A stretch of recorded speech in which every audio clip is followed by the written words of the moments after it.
บายดีพี่น้องมื้อนี้มากินข้าวเนาะสิมาตำมะฮุงสู่กินเด้อมาพี่น้องมาตำมะฮุงข้าวแรงที่เผ็ดๆเนี่ยจักหน่อยผงนัวเนาะ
อันนี้เป็นน้ำเชื่อมเด้อพี่น้องน้ำตาลเนาะน้ำตาลเขียวมาแล้วเนาะอันนี้เนาะน้ำปลาแดกเอาก่อนน้ำปลา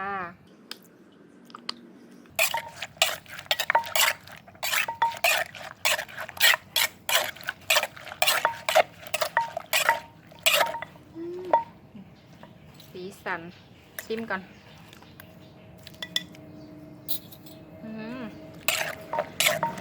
พอดีโลดใส่หมักหุงลงไปได้บาท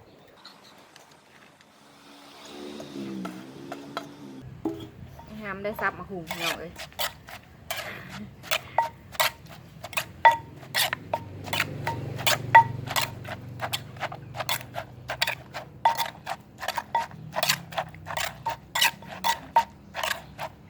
สีเป็นตะนัวบอกพี่น้อง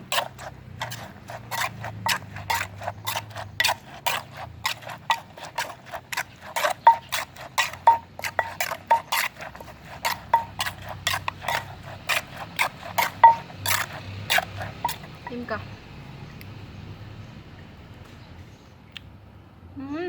แซ่บพอดีเลยมาตักใส่ถาดได้บานพี่น้อง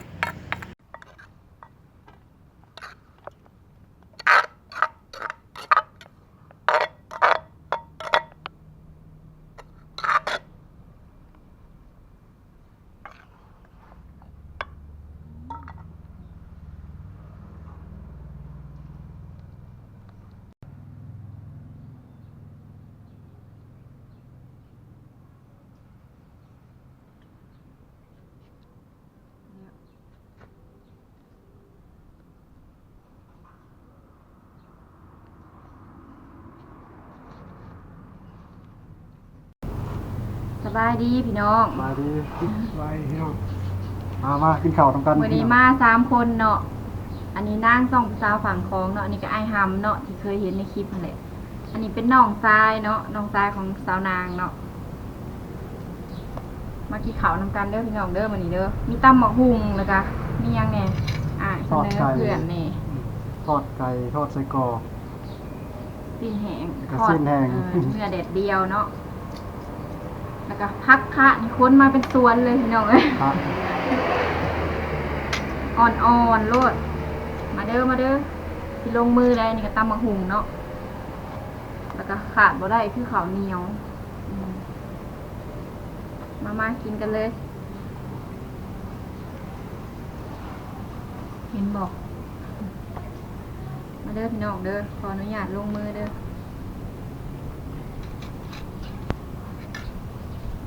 ดวงแซ่บบ่แซ่บแล้ว อันนี้น้องทรายเนาะเพิ่นก็สิอยากเคินๆเนี่ยจักหน่อยอาย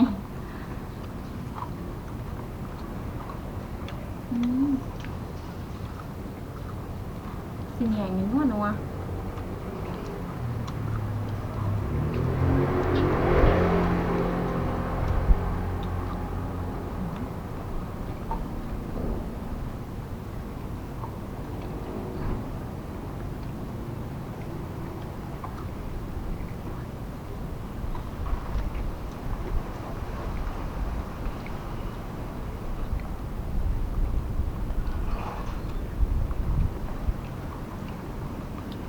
ผักคะพี่น้องเอ้ยอ่อนๆ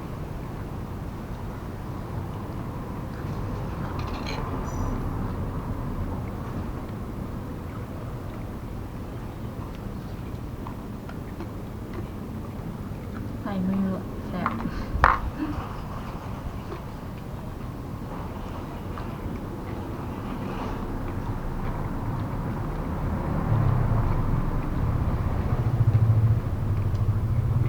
สิ้นแห้งพี่น้อง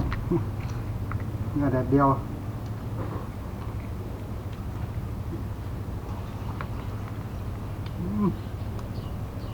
แซ่บ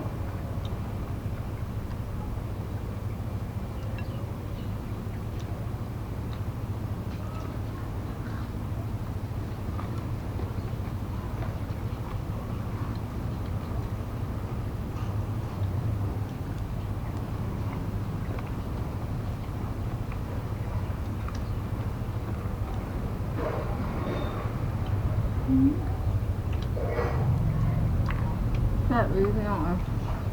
กินไปน้ำไหลแมงวันไปน้ เสียแต่รางวัลหลาย ำ ครับใหญ่ๆพี่น้องแซ่บ แซ่บอยู่บ่ฮัม ครับ น้ำตาลหลายพี่น้องเอ้ย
เบิ่งยอดผักคะ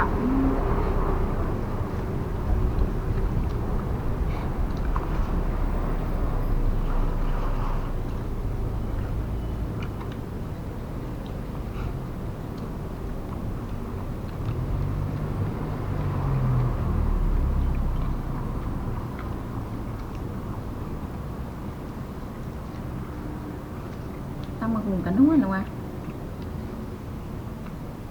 นัวปลาเด็ก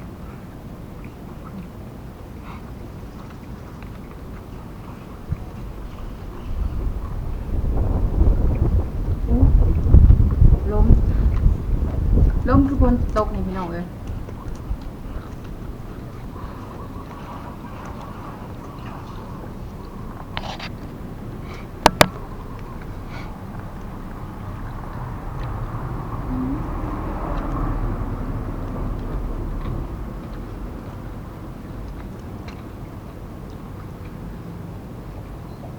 ไก่เค็มมัน เนาะ พอดีแล้ว แห้งก็แซ่บ ลงสูตรไปแล้วเด้อพี่น้อง เนื้อแดดเดียวสิแซ่บ แซ่บอี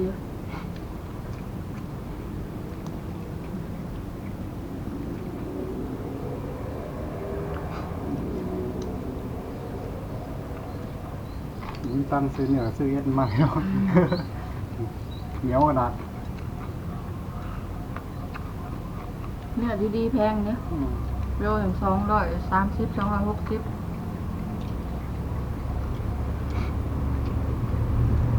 เท่ากับเอาเศษเนื้อมาทำเนาะโลละ150ก็กินได้แซ่บเหมือนกันเนาะ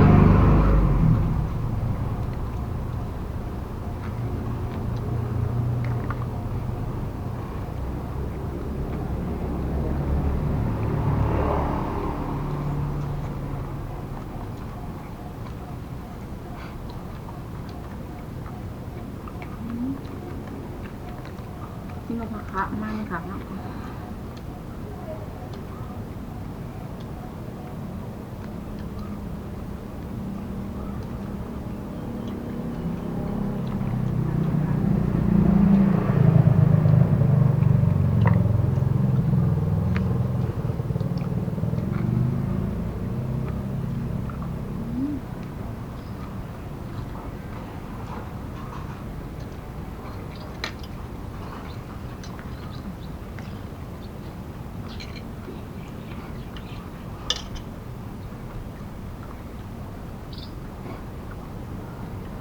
เบิ้งซีนหน่องไก่ก่อนทอดเอง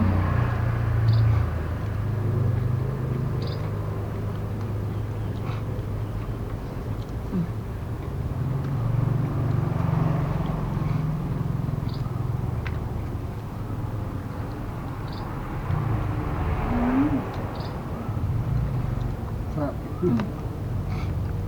เขาเนื้อพอดี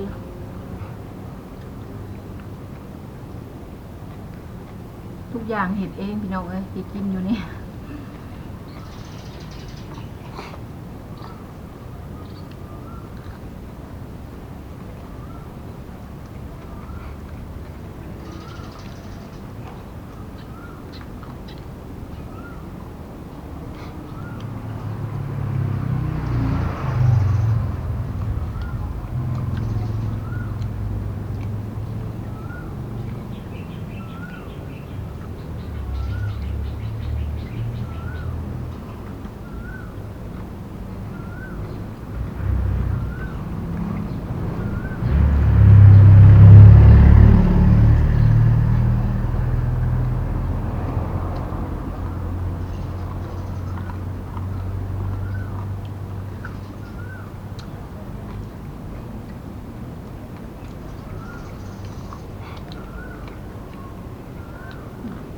ย่างได้ในวัน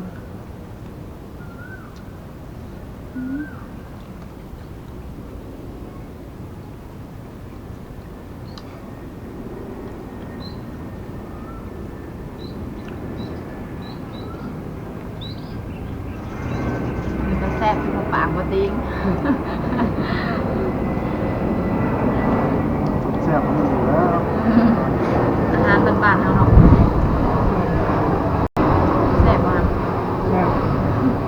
แซ่บโคตรเลย แซ่บจนเหมือนว่า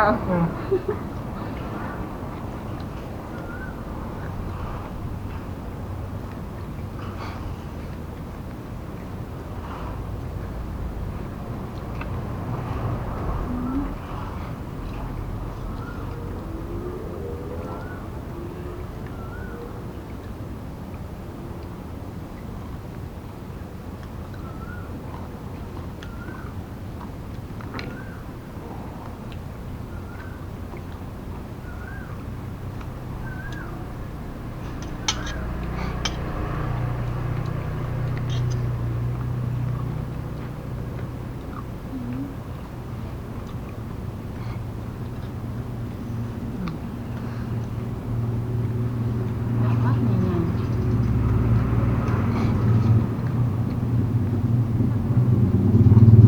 แกงหน่อไม้เนาะสิแซ่บจะเหมือนแกงเนาะ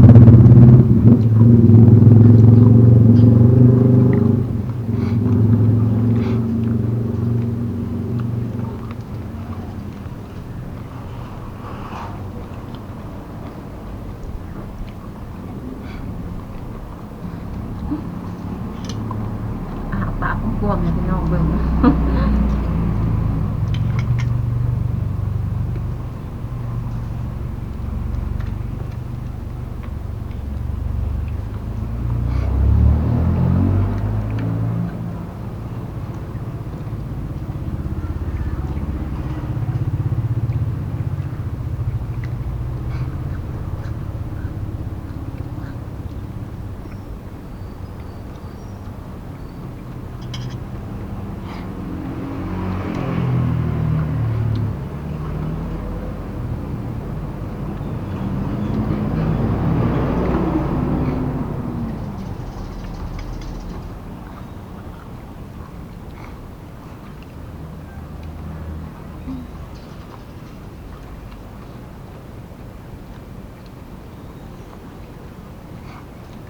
ปวดแมงวัน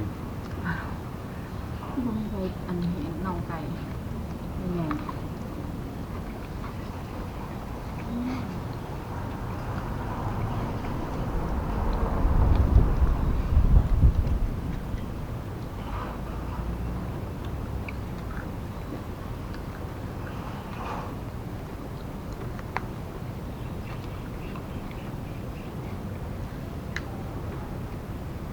โอ้ยแสบดีพี่น้องเอ้ย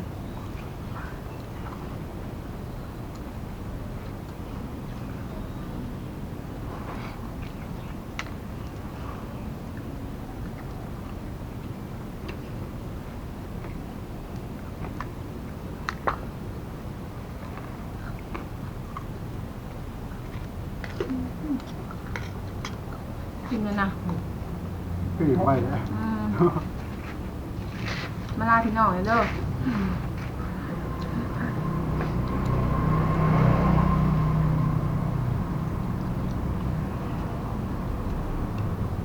ยินบ่หรืออายกอง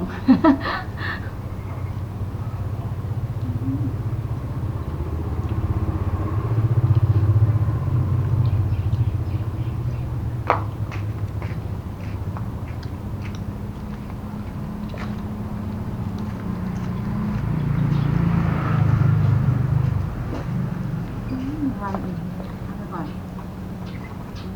แซ่บลิ้นเนาะ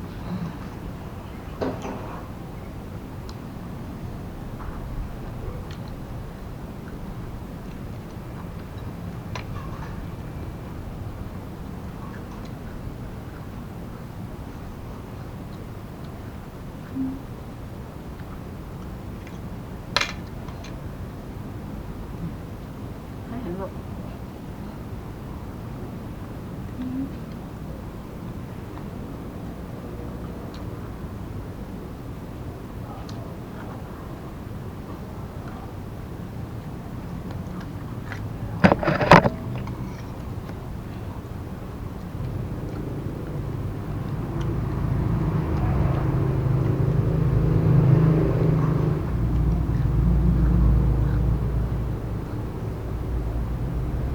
โอ้ยมัน อืม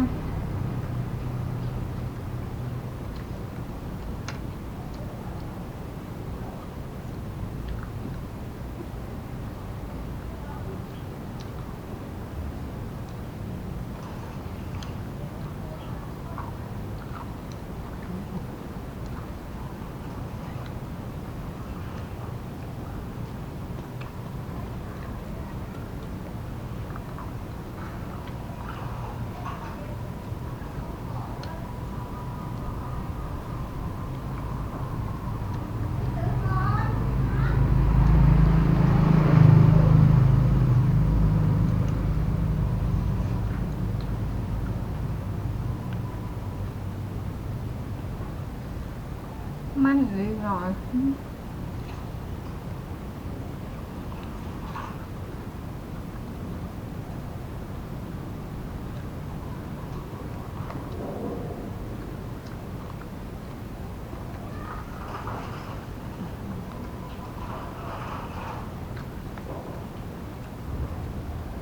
แซ่บ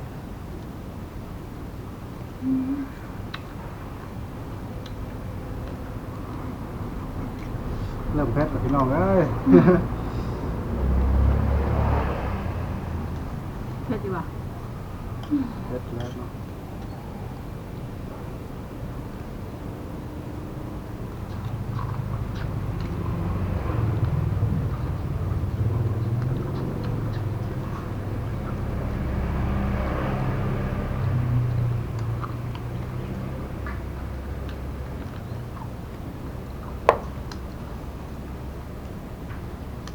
เนื้อเด็ดเดียวแซ่บผักน้องชอบมากเลย เอาอยู่บอกเขา เอาเลย ลองเอาปิดมาเตะ แซ่บ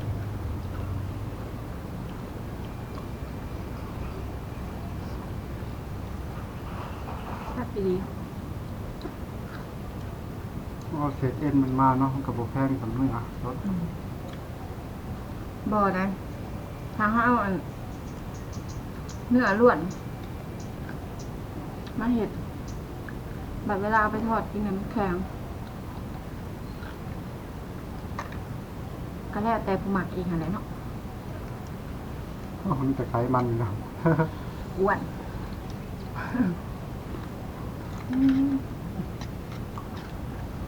ป้าดำมะหุงถาดบักใหญ่เบิร์ดเลยพี่น้องเอ้ย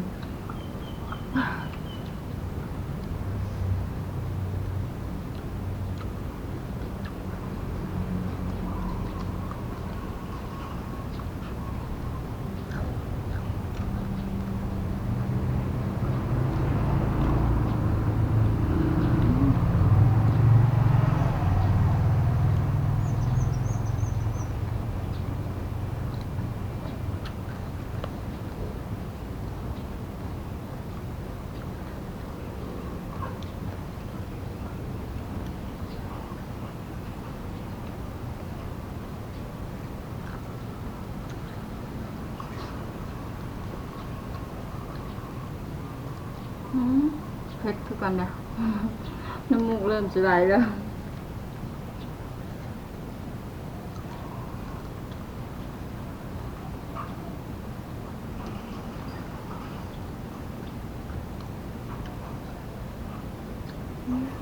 โอ้ครับ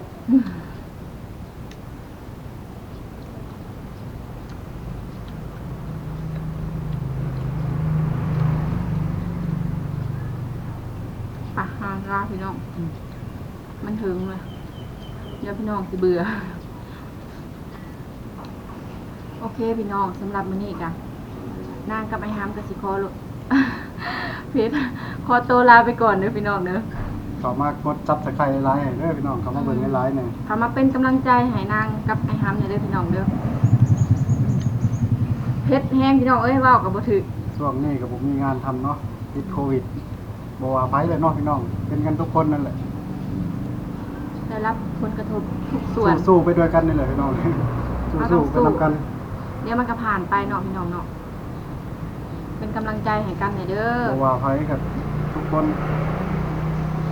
ก็บ่ว่า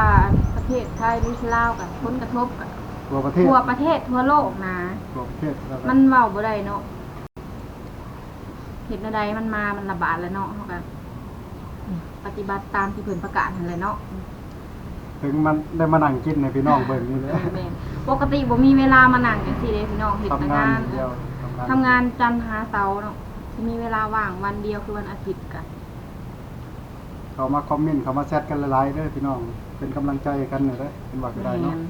นางกับไอ้ฮามก็เป็นกำลังใจให้พี่น้องเบ่สุขุสุคนเด้อพี่น้องผู้ใดที่